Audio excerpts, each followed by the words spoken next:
Dikisahkan bahwa Abu Nawas belum kembali. Menurut keterangan istrinya, dia bersarna seorang pendeta dan seorang ahli yoga sedang melakukan pengembaraan suci.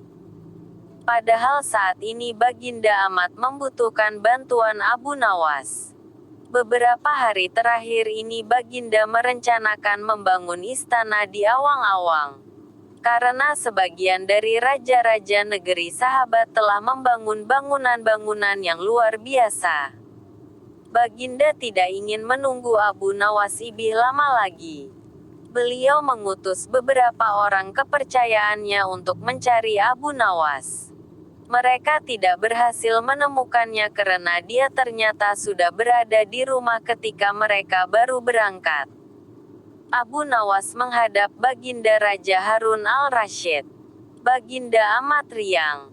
Saking gembiranya beliau mengajak Abu Nawas bergurau. Setelah saling tukar cerita lucu lalu Baginda mulai mengutarakan rencananya. Aku sangat ingin membangun istana di Awang-Awang agar aku ibih terkenal di antara raja-raja yang lain. Adakah kemungkinan keinginanku itu terwujud? Wahai Abu Nawas, tidak ada yang tidak mungkin dilakukan di dunia ini Paduka yang mulia. Kata Abu Nawas berusaha mengikuti arah pembicaraan Baginda. Kalau menurut pendapatmu hal itu tidak mustahil diwujudkan maka aku serahkan sepenuhnya tugas ini kepadamu. Kata Baginda puas. Abu Nawas terperanjat. Dia menyesal telah mengatakan kemungkinan mewujudkan istana di Awang-Awang. Tetapi nasi telah menjadi bubur. Kata-kata yang telah terlanjur didengar oleh Baginda tidak mungkin ditarik kembali.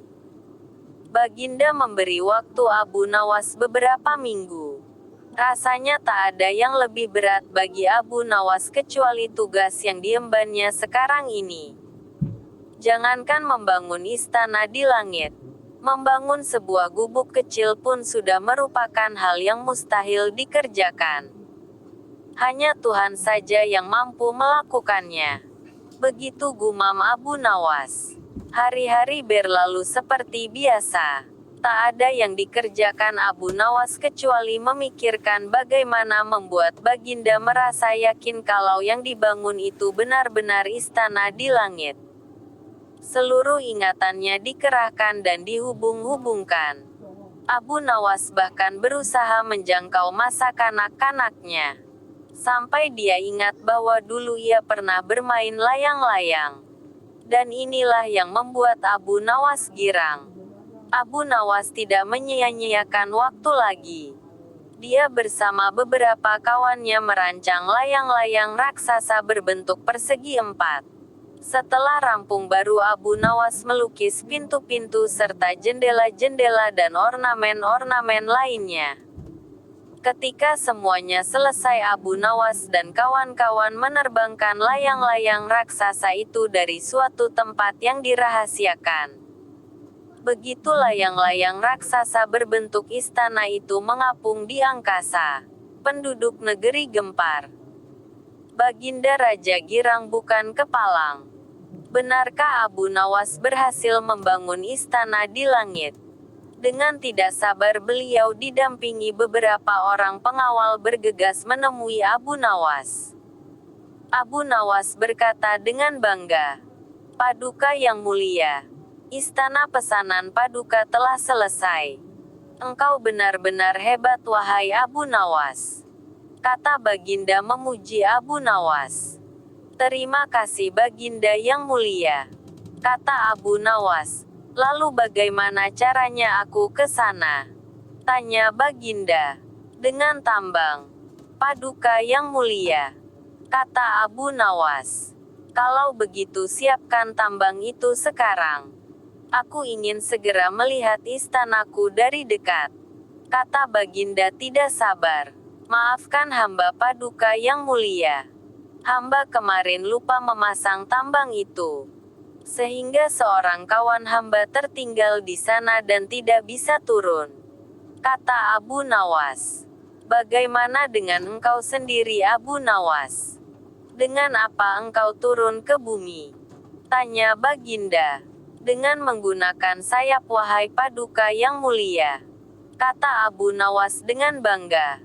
Kalau begitu buatkan aku sayap supaya aku bisa terbang ke sana. Kata Baginda. Paduka yang mulia. Sayap itu hanya bisa diciptakan dalam mimpi. Kata Abu Nawas menjelaskan. Engkau berani mengatakan aku gila sepertimu? Tanya Baginda sambil melotot. Ya, Baginda, kurang lebih seperti itu. Jawab Abu Nawas tangkas. Apa maksudmu? Tanya Baginda lagi. Baginda tahu bahwa membangun istana di awang-awang adalah pekerjaan yang mustahil dilaksanakan.